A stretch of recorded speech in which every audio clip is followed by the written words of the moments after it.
Dean never planned on becoming friends with Lucas. That's probably the first thing you need to understand. If you had asked me during freshman year what kind of person Lucas Carter was, I would have said, loud, annoyingly attractive, impossible to miss, and absolutely not my type. He was one of those guys who somehow knew everyone in the dorm by the second week of classes. The kind who walked through the hallway slapping people on the shoulder like he'd known them his whole life. Meanwhile, I was the opposite. I kept to myself. Film major. Mostly stayed in my room editing projects or pretending to study while rewatching the same comfort shows over and over. I wasn't antisocial exactly. I just liked quiet. Which is why getting paired with Lucas in sophomore year housing felt like a punishment from the universe. The room itself was tiny. 2 beds, 2 desks, 1 window overlooking the parking lot behind the dorm building. The second I walked in with my boxes, Lucas was already there, sitting cross-legged on his bed, arguing with someone on FaceTime while eating dry cereal out of the box. He looked up when I entered. "Oh, damn," he said, grinning immediately. "You're Dean?" I nodded slowly. "Yeah." "No way. Dude, you're like intimidatingly organized." I looked down at the labeled storage bins in my hands. "You can tell that from boxes?" "You used labels," he said seriously. "That's terrifying behavior." I should have been annoyed. Instead, I laughed. That was the problem with Lucas. He made things easy before you realized he'd done it. Within a week, he knew my coffee order, my class schedule, and the fact that I couldn't sleep without some kind of background noise playing. Meanwhile, I learned that Lucas never folded his laundry, survived almost entirely on protein bars, and had nightmares so bad, he sometimes woke up gasping. I only found out about the nightmares because of the first night it happened. It was around 3 in the morning when I woke up to the sound of our door opening. At first, I thought Lucas was coming back from some party. But when I rolled over, I realized he was already in the room, standing beside his bed, breathing hard. "You okay?" I mumbled sleepily. Lucas flinched like I'd startled him. "Yeah," he said too fast. "Sorry, didn't mean to wake you." The room was dark except for the blue glow of my laptop screensaver. I could barely make out his face, but something about his voice sounded wrong. "You sure?" He rubbed both hands over his face. "Just a nightmare." I sat up a little. "Bad one." He laughed quietly, embarrassed. "You know those dreams that feel real for like 30 seconds after you wake up?" "Yeah, that." He sat down heavily on his mattress, elbows on his knees, trying to catch his breath. I remember staring at him for a second longer than I should have. Lucas always looked confident during the day, relaxed, like nothing could touch him. Seeing him like this shaken and quiet at 3 in the morning felt strangely intimate. "You want the light on?" I asked. "Nah." Silence settled between us. Then he looked over at me and muttered, "Sorry if I scared you." "You didn't." Another pause. "You can go back to sleep," he said softly. But I didn't, because something about the way he sat there in the dark made my chest ache unexpectedly. And that should have been my warning. Over the next few weeks, it became a pattern. Not every night, just sometimes. I'd wake up around 2 or 3 in the morning and find Lucas sitting awake on his bed, breathing unevenly after another nightmare. Sometimes he'd go get water. Sometimes he'd scroll mindlessly through his phone pretending he was fine. One night, after hearing him wake up again, I finally asked, "Do these happen a lot?" Lucas was quiet for a second. "More lately." "You want to talk about it?" "Nope." He said it lightly. Not rude. Just final. I respected that. At least, I tried to. The weird thing was that Lucas became softer afterward. Not dramatically, just in little ways. He'd save me food without asking. He'd wait for me after class so we could walk back together. Sometimes I'd catch him looking at me for a second too long before glancing away. It blurred the lines between roommates and something else I didn't want to examine too closely. Then came the first time he slept in my room. Technically, he already slept in my room. But you know what I mean. It happened during midterms. I was awake late, editing a project with headphones on when I noticed movement beside me. Lucas was standing there half asleep, hair messy, oversized hoodie hanging off one shoulder. "You're still up?" he asked quietly. "Deadline tomorrow." He nodded slowly like he was trying to process that information through exhaustion. "You have another nightmare?" I asked. He shrugged. Then he glanced at my bed. "This is going to sound stupid. That sentence alone should have concerned me." "What?" He rubbed the back of his neck awkwardly. "Can I stay over here for a bit?" I blinked at him. Lucas immediately added, "Not like weird. I don't want to fall back asleep alone right now." My heart did something painfully embarrassing. "Oh," I said intelligently. "Forget it. Bad idea." "No," I said quickly. "It's fine." He looked relieved so fast it physically hurt me. Lucas grabbed his pillow from his bed and dropped down onto the floor beside mine. "You're sleeping on the floor?" I asked. "I'm not stealing your bed, psycho. There's literally space." He looked up at me carefully. "You sure?" I should have said no. Not because I didn't want him there. Because I wanted it too much. Instead, I moved over slightly. Lucas climbed into the bed beside me with surprising hesitation, like he was afraid I'd change my mind halfway through. The second he settled down, the room felt different. Smaller, warmer, dangerous. We didn't touch. That's the part one remember most clearly. There was still space between us, but I could feel his presence anyway. The sound of his breathing, the warmth radiating from him under the blanket. After a minute, he whispered, "Thanks." "No problem." Another long silence. Then, so quietly I almost missed it, Lucas admitted, "It's easier to sleep when you're here." And that sentence followed me for weeks afterward. The next morning should have been awkward. That's what I expected, anyway. I woke up slowly, still half buried in sleep, and immediately became aware of two things at once. First, sunlight was pouring through the blinds directly into my face. Second, Lucas was still beside me. For one horrifying second, my brain completely short-circuited. Then I remembered. Nightmare. Midterms. Lucas asking if he could stay over here. Me making the worst possible decision for my emotional stability. Right. I stayed completely still. Lucas was asleep on his side facing me, one arm tucked under his pillow, breathing slow and even for once. He looked younger asleep. Softer. None of that loud confidence he carried around during the day. And that was dangerous information to have about someone. I carefully grabbed my phone from the nightstand. 9:42 a.m. "Shit," I muttered. Lucas groaned immediately, eyes still closed. "Don't say that word before 10 in the morning. You have class in 20 minutes. That woke him up instantly. His eyes snapped open. "You're lying." "I wish." Lucas sat up so fast, he nearly fell off the bed. "Oh my God." I couldn't stop laughing as he stumbled around the room, trying to find clean clothes. "This is your fault somehow," he informed me while pulling a hoodie over his head. "Interesting theory. You let me sleep. You're an adult." "Debatable." He grabbed his backpack, then suddenly paused near the door. For a second, neither of us said anything. The memory of him sleeping beside me hovered awkwardly in the room now that daylight had exposed it. Lucas rubbed the back of his neck. "About last night. Here we go." "You snore," I said immediately. His eyes narrowed. "You're a terrible person. Glad you survived the trauma." A grin tugged at the corner of his mouth. And just like that, the tension dissolved. That became our thing after that. Not officially, never discussed directly, which somehow made it feel even more intimate. Whenever Lucas had nightmares, he'd quietly migrate to my side of the room. Sometimes he'd ask. Sometimes he'd just stand there half asleep holding his pillow until I sighed and lifted the blanket without a word. And every single time, I told myself it wasn't a big deal. Roommates did stuff like this. Probably. Okay, maybe not. But I stopped questioning it because questioning it meant acknowledging how much I started looking forward to those nights. Lucas changed around me too. During the day, he was still himself, loud, funny, constantly surrounded by people. But when it was just us in the dorm room, he became quieter somehow, more careful.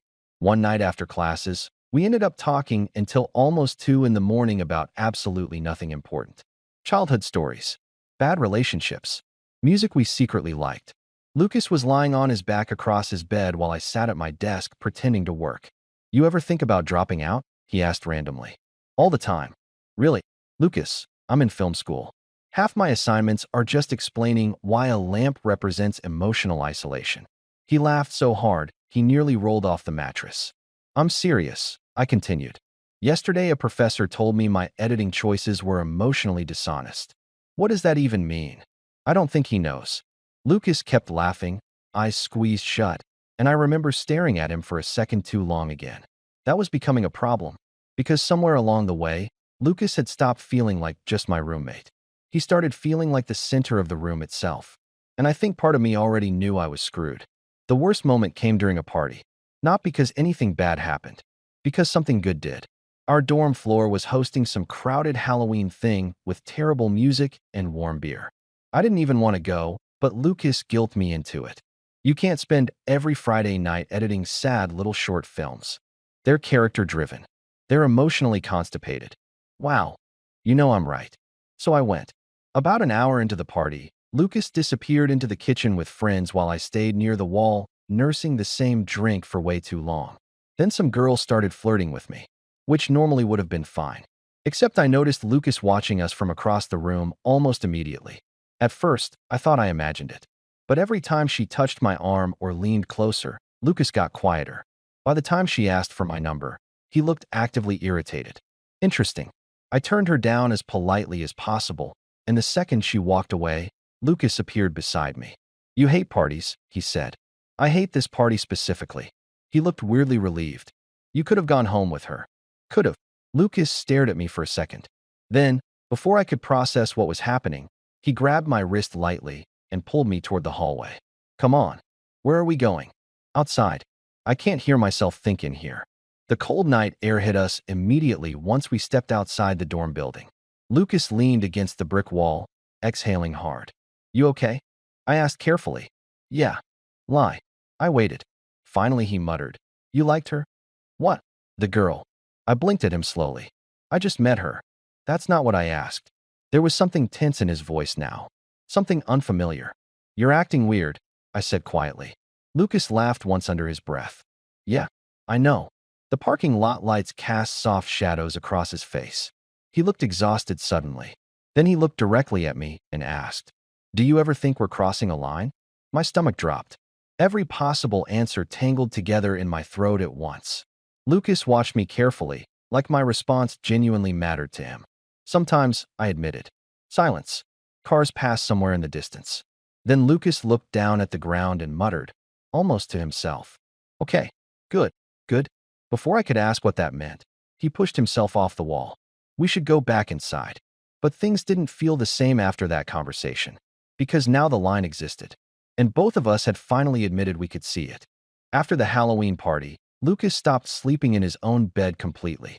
Not every night, but enough that I noticed. At first, he still pretended there was a reason. Nightmare again. Storm's loud. Your fan noise helps. But eventually he stopped explaining altogether. Around 1 or 2 in the morning, I'd hear movement across the room. Then Lucas would appear beside my bed with his pillow tucked under one arm and that half-awake expression that somehow made him look unfairly soft. And every single time, I moved over automatically, like my body had learned him before my brain could catch up. That should have terrified me more than it did. Instead, it became normal. Dangerously normal. One night, sometime in November, I woke up because Lucas was talking in his sleep. At first I couldn't make out the words. Just quiet mumbling beside me. Then, don't go. My chest tightened immediately. Lucas shifted beside me, breathing unevenly. Please. I turned toward him carefully. Even in the dark, I could tell he was stuck inside another nightmare. Lucas, I whispered gently. No response. I hesitated for maybe 2 seconds before resting my hand lightly against his shoulder. Hey, wake up. He jerked awake instantly. For one awful second, pure panic flashed across his face like he genuinely didn't know where he was. Then his eyes focused on me, and the panic disappeared so fast it hurt to watch. Oh, he breathed. It's okay. Lucas stared at me silently in the darkness.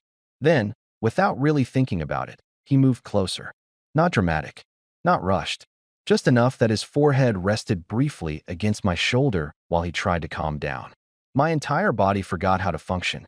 You're good, I murmured quietly. He nodded once against me.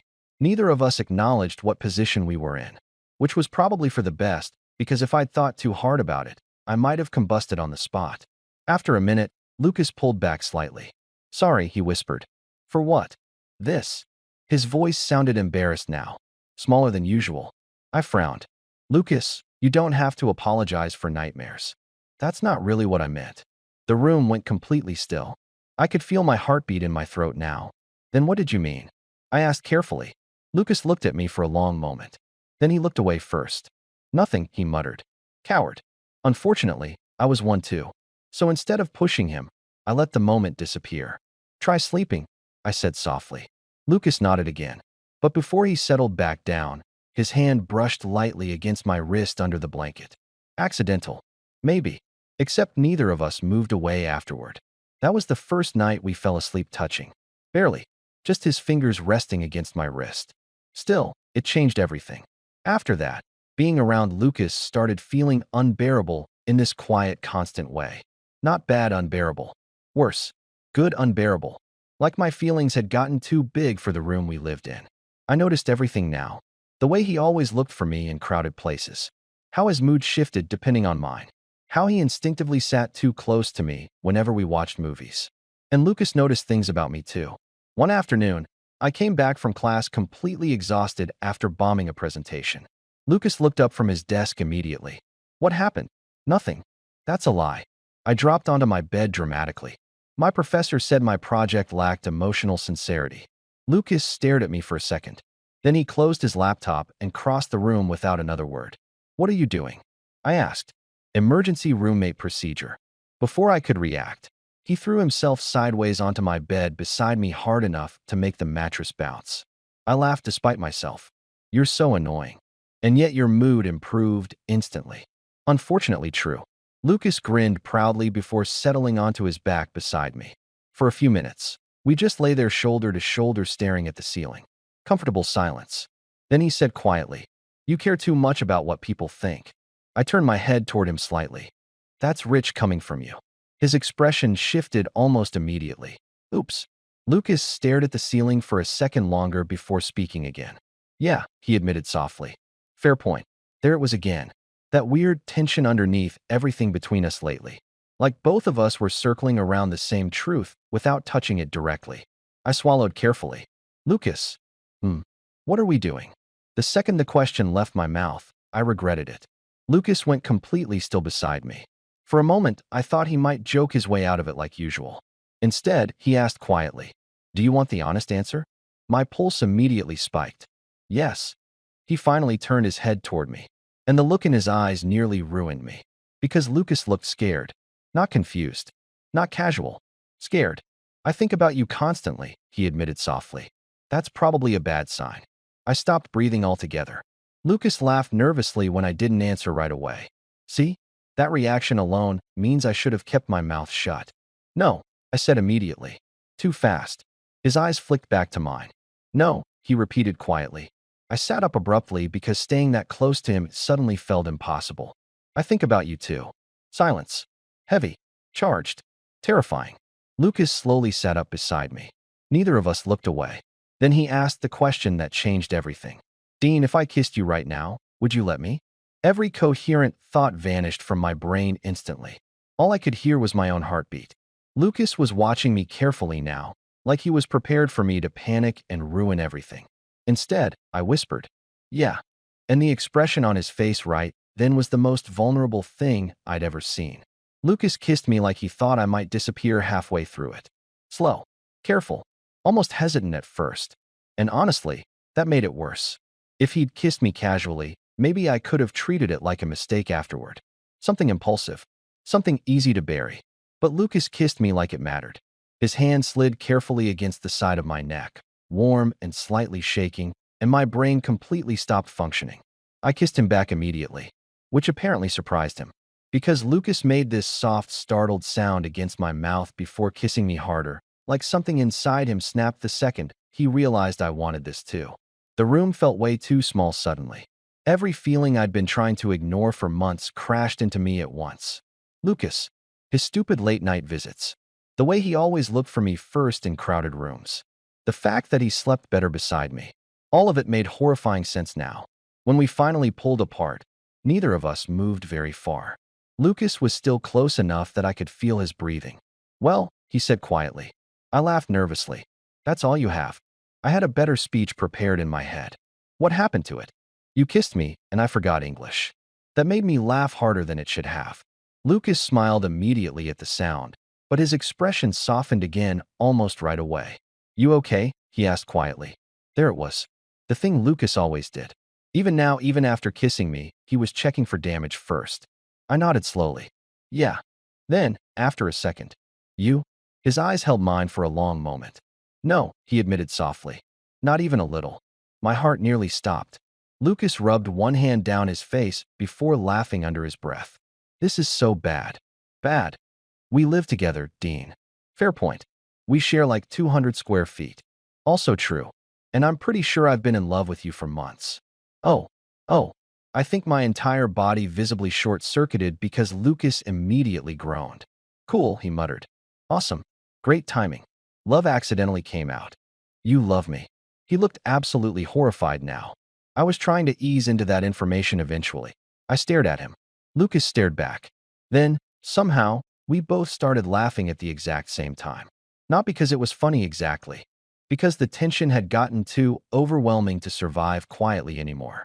When the laughter faded, neither of us looked away. And that somehow felt even more intimate than the kiss. You really mean that? I asked softly. Lucas' expression changed immediately. Yeah, he said. No hesitation. No joking. Just honest. Something in my chest physically ached hearing it. Because the terrifying thing was, I already knew. I think part of me had known for a while. You don't have to say it back, Lucas added quickly. Seriously, I know this is a lot. Idiot. I reached for his hand before I could overthink it. Lucas immediately went quiet. I love you too, I admitted. And I swear to God I saw his entire face soften at once. Not dramatic. Not cinematic. Just relief. Pure overwhelming relief. Then Lucas kissed me again. This one felt different. Less hesitant. Less scared. Like we'd finally stopped pretending this thing between us was temporary. Eventually, reality returned in the worst possible way. Specifically, we still have class tomorrow, I mumbled against his shoulder. Lucas groaned dramatically. Don't ruin this. We're still students. Fake news. I laughed quietly. Then a dangerous silence settled over the room. Lucas was still holding my hand. Still sitting way too close. Still looking at me like I was something fragile and important at the same time. What now? I asked honestly. He leaned back slightly against the wall beside my bed. I have no idea. Helpful. I'm serious, he said softly. I've never done this before. Something about the vulnerability in his voice made my chest tighten. You don't have to figure everything out tonight. I know. Lucas looked down at our hands for a second. Then he admitted quietly. I think I've been figuring it out since the first nightmare. That hit me embarrassingly hard. The first one. He nodded slowly. I woke up freaking out, and the first thing I wanted was you. Silence. Then he laughed softly under his breath. That's actually terrifying now that I say it out loud. No, I murmured. Lucas looked back up at me. It's not terrifying. For a second, neither of us spoke. Then Lucas asked quietly, Can I stay here tonight? My heart melted instantly. You literally ask me that every night. Yeah, but now it feels different. Because now we knew. I squeezed his hand lightly. Stay. Lucas smiled at me then. Small. Real. Completely unguarded. And honestly, that smile scared me more than anything else had so far. Because it looked like home. Dating Lucas while living in the same dorm room was either the best experience of my life or a complete psychological experiment designed to destroy me. Maybe both. For the first few days, everything felt surreal. Not dramatic. Not wildly different. Just softer. Lucas still stole my charger constantly. Still left hoodies hanging off the desk chair. Still complained every morning like waking up personally offended him. But now he kissed me goodbye before class. Quick. Sleepy. Natural. And every single time, my brain completely rebooted afterward. The weirdest part was how easily we fell into it. Like we'd already been orbiting around being together for months and finally got tired of pretending otherwise. One night we were both studying or pretending to when Lucas suddenly looked up from his laptop and said, You know what's messed up? What? I used to think you hated me. I stared at him. Lucas, you talked to me for 40 straight minutes on move-in day. Yeah, but you had that face. What face? That face. He pointed vaguely at me. The emotionally unavailable film student face. That's not a thing. It absolutely is. I laughed quietly while Lucas grinned at me like he'd won something. Then his expression softened. You were worth annoying, though. That stupid sentence made my chest ache immediately. Because Lucas said things like that casually sometimes. Like affection slipped out of him before he could stop it. I was becoming dangerously addicted to it. The problem was that being around him now felt almost too intense. We still shared the same tiny room. Still slept inches apart every night. Except now there was no pretending our feelings were accidental anymore.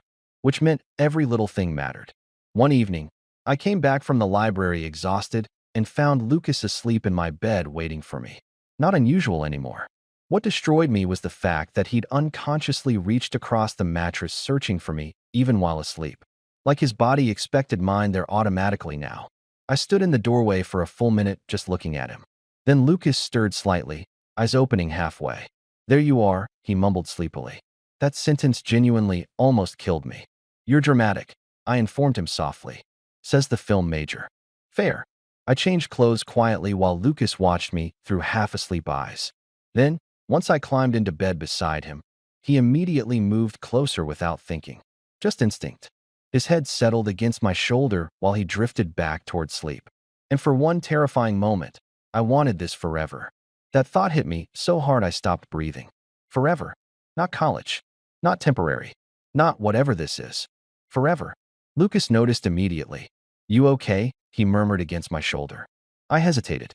Then I admitted quietly. "You scare me sometimes." He lifted his head slightly to look at me. "Why?" "Because I'm falling too hard. Because this already feels too important. Because losing you would wreck me." Instead I said, "Because you matter too much." Lucas stared at me silently for a second. Then his expression changed in this subtle, heartbreaking way. Like he understood exactly what I meant. "Dean," he said softly, "come here. I'm literally already here. You know what I mean." I did. So I turned slightly toward him, and Lucas immediately wrapped both arms around me in the dark like he needed reassurance too. Neither of us spoke for a while after that. The room was quiet except for the sound of rain tapping softly against the window. Then Lucas admitted something that completely shattered me. "I think I've been lonely for a really long time." I swallowed hard. Lucas rarely talked seriously about himself unless he absolutely had to. "You have like a million friends." "Yeah, that doesn't count." He was quiet for a second. "Not the same way." I understood immediately. Because somehow Lucas had become the only person I never felt lonely around either. Even silence with him felt full. "I didn't realize how bad it was until you," he admitted quietly. My chest physically hurt listening to him talk like this. "I'm glad you found me," I whispered before I could stop myself. Lucas tightened his arms around me slightly. "Yeah," he murmured. "Me too." Then came the moment that changed things again. A week later, someone saw us. Not kissing, nothing dramatic, but close enough. We'd fallen asleep together after another late night, and apparently neither of us noticed that one of our dorm friends, Mason, opened the door the next morning without knocking. I woke up too. "Oh." Lucas jerked upright instantly beside me. Mason stood frozen in the doorway holding a borrowed hoodie. And unfortunately, Lucas' arm was still very obviously around my waist. Silence. Painful silence. Then Mason slowly lifted the hoodie. "I can come back later." "Please do," Lucas said immediately. The door slammed shut. I stared at Lucas. Lucas stared at the door. Then he dropped backward onto the mattress dramatically. "Well," he muttered into the pillow. "That feels significant." I should have laughed.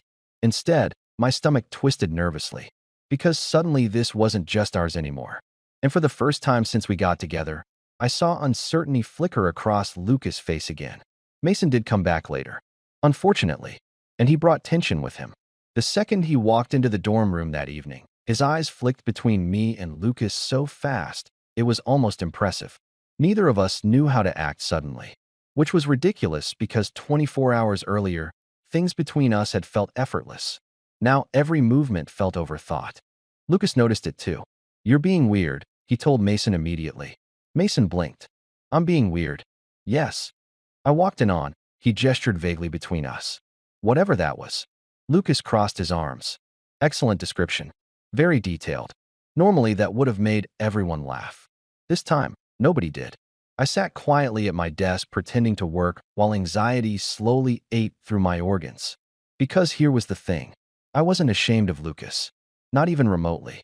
But our relationship had existed in this protected little bubble inside our dorm room. Quiet. Safe. Private. Now someone else knew. And suddenly I couldn't stop thinking about what happened next. Apparently Lucas was thinking the same thing. That night, after Mason left, the room stayed unusually quiet for a long time. Lucas sat on his bed scrolling aimlessly through his phone while I pretended to edit footage for class. Finally, I asked carefully, "You okay?" Lucas sighed immediately. "Yeah." "Lie." I swiveled my chair toward him slightly. "Lucas." He dropped his phone onto the mattress beside him. "I just hate this feeling." "What feeling?" He looked up at me, frustrated. Like everything changed overnight. My chest tightened a little. Did it? I don't know, he admitted quietly. Silence stretched between us. Then Lucas laughed once under his breath. This is messed up, right? What is? The fact that I care this much. Something about the way he said it hurt unexpectedly. Lucas. No, seriously, he continued, sitting up straighter now. A few months ago, I was literally pretending your bed was safer because of nightmares. That wasn't pretending. I know, he said softly. That's the problem. He looked at me then in that intense, direct way that always made my heartbeat speed up. You became important way too fast. I swallowed hard. Because he had no idea how true that was for me too. Maybe that doesn't have to be a bad thing, I said quietly. Lucas held my gaze for a second longer. Then he asked the question I'd been avoiding asking myself all day. Are you scared people know? The room went completely still. I thought carefully before answering. Not because it's you. His expression softened immediately. But I looked down briefly at my hands. I think I'm scared that if this becomes real outside this room, I hesitated. Then I can actually lose it. Lucas went quiet after that. Completely quiet. Then, after a long moment, he crossed the room toward me slowly. I looked up just in time for him to crouch beside my chair. Hey, he said softly. The concern in his voice almost wrecked me. You're not going to lose me. You can't promise that. No, he admitted quietly. I can't. That honesty somehow made it worse and better at the same time. Lucas rested his forehead lightly against the side of my arm for a second before continuing. But Dean, I spent months trying not to want this. My heart physically ached hearing that. I tried convincing myself I just liked being around you because you made me feel calm, or because you listened when I talked, or because sleeping beside you stopped the nightmares. He laughed softly under his breath. Turns out those are all terrible reasons to pretend you're not in love with someone. I closed my eyes briefly, because hearing Lucas say love so naturally now still felt unreal. When I looked back down at him, he was already watching me carefully. I don't care who knows, he admitted quietly. I just care if you still want this once they do. God. I slid my hand carefully into his hair before I could overthink it. Lucas immediately melted against me slightly at the touch. I want you, I whispered. The look he gave me after that nearly destroyed my remaining emotional stability. Then, because the universe enjoys ruining moments, someone pounded loudly on our door. Lucas jumped violently. What the hell, he muttered. The door swung open before either of us answered. 3 guys from our floor walked in loudly carrying pizza boxes, and immediately stopped, because Lucas was crouched beside my chair with my hand still very obviously in his hair. Silence. One of the guys blinked slowly. Oh, he said. Lucas stared at him. The guy stared back. Then, wait, he said carefully. Are you two together? I think my soul briefly left my body. Beside me, Lucas went completely still. This was it. The moment. The thing that existed safely inside our room, suddenly standing under fluorescent dorm lighting where everyone could see it. I looked at Lucas instinctively, and the second I did, I realized something terrifying. He looked more scared for me than for himself. Lucas slowly stood up beside me. Then, after the briefest hesitation imaginable, his hand found mine. Warm, steady, certain. Yeah, he said quietly. My heart nearly stopped. Yeah, we are. For about 3 full seconds after Lucas said it, nobody moved. Not me. Not Lucas. Not the guys holding the pizza. The entire room felt frozen in place. Then one of them, Tyler, I think, blinked and went. Huh. That was it. Not disgust. Not shock. Just huh. Another guy lifted the pizza boxes slightly. So are we still eating this, or did we interrupt a life-changing moment? And somehow that broke the tension completely. Lucas laughed first. A short, disbelieving laugh, like his body suddenly remembered how breathing worked again. Then everyone else started talking at once. Dude, why were you acting mysterious? How long has this been happening? Wait, is this why Lucas stopped flirting with literally everyone? Lucas immediately pointed at him. That last comment feels aggressive. I sat there stunned while the room returned to normal around me embarrassingly fast. Because apparently the apocalypse I'd imagined in my head wasn't happening. At some point, Tyler tossed Lucas a soda and said, honestly, this makes way more sense than you two just being freakishly codependent roommates. Lucas looked personally offended. We can be both. That got actual laughter out of me. Lucas glanced toward me immediately at the sound, and the expression on his face softened in that automatic way it always did lately. And suddenly I realized something. He was still holding my hand. In front of everyone. Not hidden behind blankets. Not in the dark. Not accidental. Openly. Warmth spread painfully through my chest. Because Lucas looked nervous, sure. But he didn't let go. Later that night, after everyone finally left, the dorm room felt strangely quiet again. Lucas closed the door behind the last person and immediately leaned back against it dramatically. Well, he announced to the ceiling. I think I blacked out halfway through that. I laughed softly from my bed. Lucas looked over at me then, his expression slowly turning more serious. You okay? There it was again. Always checking. I nodded slowly. Yeah. Then, after a second. You? Lucas thought about it honestly. I think. He rubbed the back of his neck awkwardly. I think I expected it to feel worse. Me too. Silence settled softly between us. Not uncomfortable. Just thoughtful. Then Lucas crossed the room and dropped down beside me on the bed. We really did that, huh? Apparently. He looked weirdly amazed by it. I've spent like half my life overthinking everything, he admitted quietly. And then tonight I just told the truth. Lucas nodded. His shoulder pressed lightly against mine. And for the first time since all this started, he looked calm. Actually calm. Not pretending. Not distracted. Not performing confidence. Just calm. You know what's funny? He said after a while. What? I thought the nightmares were the problem. I looked over at him. Lucas smiled faintly without meeting my eyes. But I think they were just the excuse. My chest tightened instantly. Excuse for what? He finally glanced toward me. To be close to you. God. I think that sentence permanently altered my brain chemistry. Lucas noticed my expression immediately and laughed quietly. You look stressed. You say emotionally devastating things way too casually. That's fair. I leaned back against the wall beside my bed while Lucas stretched out next to me. For a few minutes, neither of us spoke. Then Lucas asked quietly, Can I tell you something embarrassing? You've literally slept in my bed for months because you missed me unconscious. Great point. He shifted slightly onto his side to face me better. The first night I came over here, he admitted, I wasn't actually planning to sleep. I frowned slightly. What? Lucas looked deeply embarrassed suddenly. I had a nightmare and woke up freaking out, he explained. And all I could think about was whether your light was still on. That hit me right in the chest. So I got up to check, he continued softly. Then you talked to me, and suddenly I didn't want to leave anymore. I stared at him silently. Because that memory lived in my head too. Lucas standing beside his bed at 3 in the morning looking shaken and exhausted while I tried not to stare at him too long. You remember it? He asked quietly. Yeah. Good, he murmured. Me too. Then he smiled a little. And honestly, I think that's when everything got ruined for me. Ruined? You made me feel safe, he said simply. The room went very still. Lucas looked down for a second before laughing softly under his breath. That sounds insanely dramatic. No, I whispered. Because I understood. I understood exactly what he meant. Somewhere along the way, our tiny dorm room had stopped feeling temporary. It became ours. The late-night conversations. The shared blankets. The way Lucas always looked for me first. The way I slept better whenever he was beside me. None of it felt accidental anymore. Lucas reached for my hand again absent-mindedly, fingers intertwining with mine naturally now. Then he asked quietly, You know what scares me most? What? He looked at me carefully before answering. I think I'm gonna love you for a really long time. And honestly, that didn't scare me anymore at all. Winter break almost ruined us. Not in a dramatic cheating scandal way. Nothing like that. It was worse because it was ordinary. Lucas went home for 3 weeks. I stayed on campus working on a film project and pretending I was emotionally stable about it. The first 2 days were fine. Then suddenly everything felt wrong. Our dorm room, without Lucas in it, was unbearable. Too quiet. Too clean.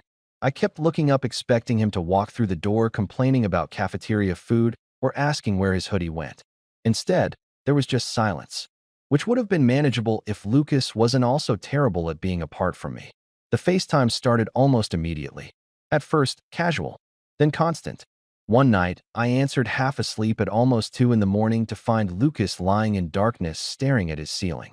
You know normal people text first. I mumbled. You were asleep? It's 2 a.m., right? Forgot time exists. I smiled despite myself. You okay? Lucas was quiet for a second. Then he admitted softly. I miss you. That should not have affected me as badly as it did. Because the thing about Lucas was that he never said things halfway anymore. Not after us. If he missed me, I heard it in his voice immediately. I miss you too, I admitted quietly. Lucas exhaled slowly like he'd been waiting to hear it. Then he shifted slightly in bed and muttered. My nightmares came back. My chest tightened instantly. Bad. He nodded once. For a second, neither of us spoke. Then, softly, I sleep worse without you. God. I leaned back against my pillow staring at him through my phone screen, feeling completely wrecked. You know that's unhealthy, right? I murmured. Probably. But weirdly flattering. That finally got a smile out of him. I'm serious, though, Lucas admitted. I didn't realize how much calmer I felt with you there until you weren't. The terrifying thing was that I understood exactly what he meant. Because I wasn't sleeping well either.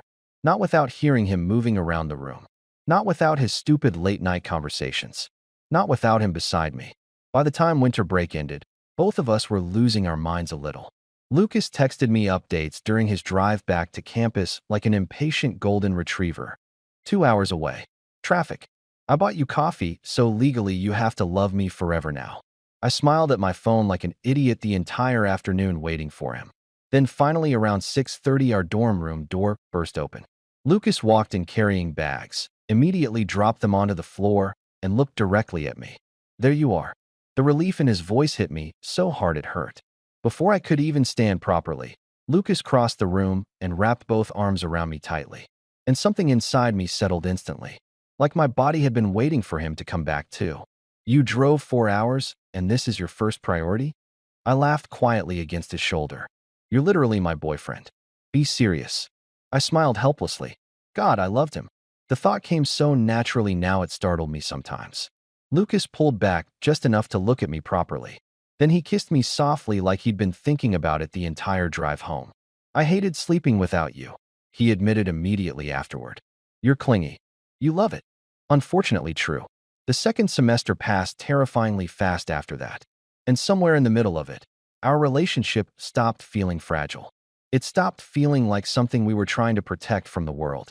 It just became our life. People on our dorm floor got used to us. Lucas stopped hesitating before touching my hand in public. I stopped panicking every time someone looked at us too long. And the nightmares? They didn't disappear completely, but they got quieter. One rainy night near the end of the semester, I woke up around 3 in the morning to find Lucas already awake beside me. Old instinct kicked in immediately. You okay? I whispered sleepily. Lucas looked over at me in the dark. Then he smiled softly. Yeah, he said. Actually, yeah. I reached for his hand automatically under the blanket. Lucas intertwined our fingers immediately. After a second, he admitted quietly. I had a nightmare. My chest tightened. You want to talk about it? He shook his head slightly before moving closer against me. No, he murmured. I just wanted to make sure you were here. Silence settled around us. Comfortable. Warm. Safe. Then Lucas laughed softly under his breath. What? You know what's funny? What? The thing that used to scare me most was waking up alone. I looked at him carefully in the darkness. Lucas brushed his thumb lightly across my hand. Now the thing that scares me most, he admitted quietly, is imagining a life where I never walked into your room. And honestly, I think that was the moment I realized we were going to survive college. Maybe more than that. Because our story never really started with the kiss, or the confession, or even the first time he slept beside me. It started the first night Lucas woke up scared and accidentally chose me for comfort, then kept choosing me afterward. Again, and again, and again, until eventually, somewhere between nightmares and late-night conversations and shared blankets in a tiny dorm room, we stopped being two people trying not to cross a line. We became home for each other instead.